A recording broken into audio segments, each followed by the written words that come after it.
I pronounce my name Edwin Huizinga. I started playing violin when I was 5 years old.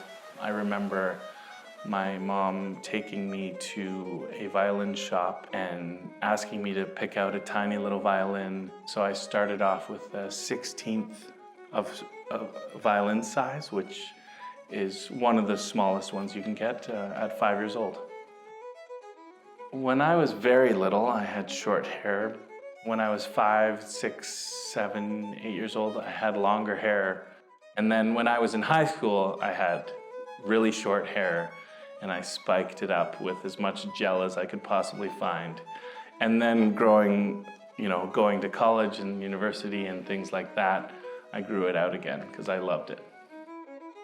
The beautiful thing about growing up with the violin from a tiny, person that I was to, someone that often gets asked what football team they play on or whether I am a basketball player. I never had problems or even thought about the size of me versus the violin because I played it every single day of my life.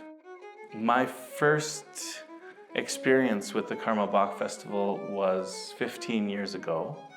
I was still in college studying at Oberlin Conservatory, and I played the Bach chaconne for the concertmaster of the Carmel Bach Festival. I had the opportunity to play for her, so I took the most difficult, impossible piece for the violin probably ever written. Anyways, months later, I got a call from the festival and asking me if I wanted to participate, and I was thrilled to play music as a professional.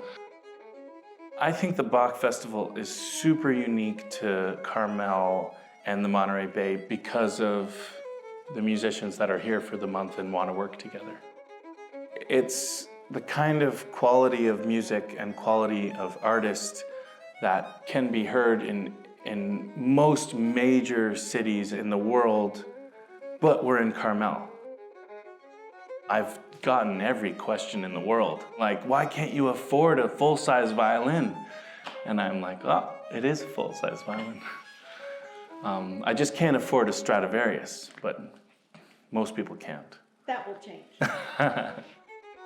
When I grow up, I want to basically do exactly what I'm doing now, except maybe afford to buy a house in Big Sur.